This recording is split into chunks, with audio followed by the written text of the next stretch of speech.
అమ్మకి నమస్కారం చేసినంత మాత్రాన నీ బ్రహ్మచర్య శక్తి అనంతానికి చేరుతుంది. నిజమా?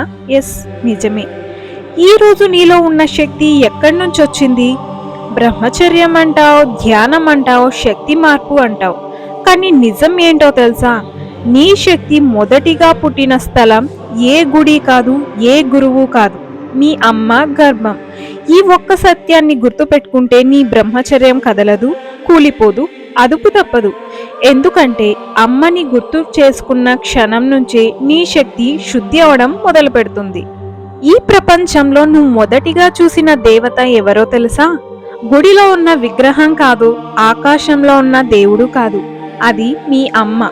నువ్వు మాటలు నేర్చుకోకముందే నీ ఆకలి అర్థం చేసుకున్నది, నువ్వు బాధ అని చెప్పకముందే నీ కన్నీళ్ళకి కారణం గుర్తించింది మీ అమ్మ. అసలు నిజం ఏంటో తెలుసా? నీ శరీరంలో ఉన్న ప్రతి శక్తికి మూలం మీ అమ్మే.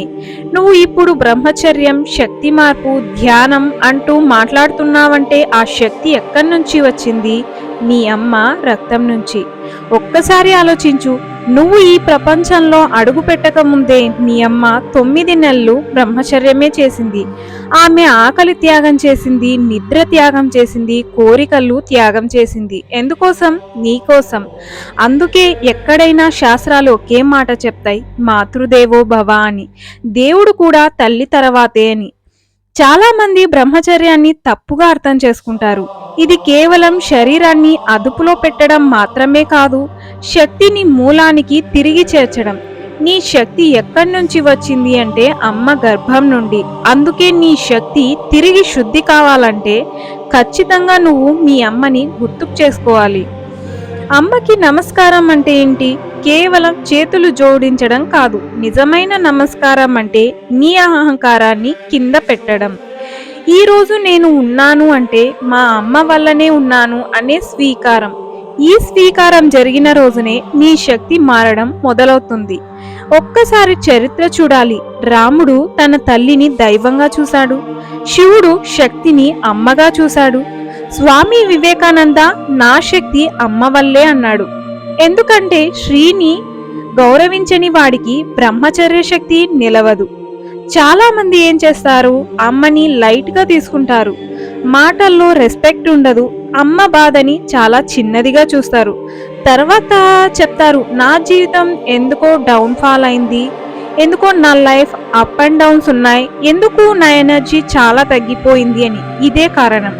అమ్మతో నీ బంధం ఎంత బలంగా ఉంటే నీ శక్తి అంత బలం అవుతుంది.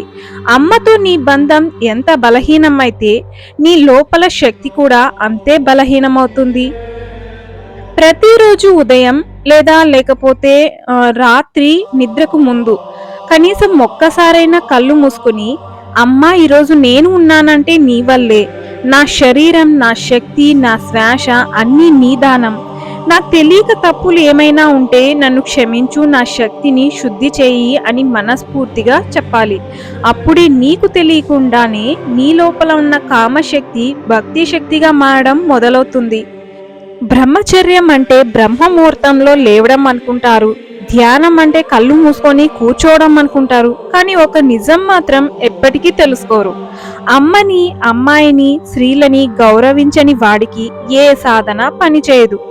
నువ్వు ఉదయం 4 గంటలకి లేచినా, 100 సంవత్సరాలు బ్రహ్మచర్యం చేసినా, 1000 మంత్రాలు జపించినా అన్నీ వేస్ట్. ఎందుకంటే నీ లోపల ఉన్న శక్తి నీ అహంకారానికి కిందే ఉంటుంది, పైకి లేవదు. అమ్మనే గౌరవించలేని వాడు శక్తిని ఎలా గౌరవిస్తాడు? అమ్మాయిలని తక్కువ చూసేవాడు నీ శక్తి నీ దగ్గరికి ఎందుకు వస్తుంది?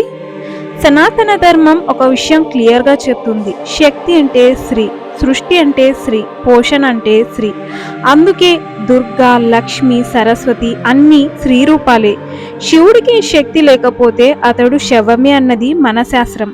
అప్పుడు ప్రశ్న ఇదే, స్త్రీని అవమానించే వాడి దగ్గరికి శక్తి ఎలా వస్తుంది? శక్తి అర్హత కోరుతుంది.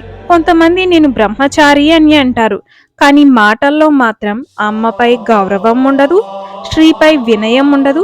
అమ్మాయిలని చూస్తే కామం మాత్రమే ఉంటుంది. ఇది బ్రహ్మచర్యమా? కాదు, ఇదే మోసం.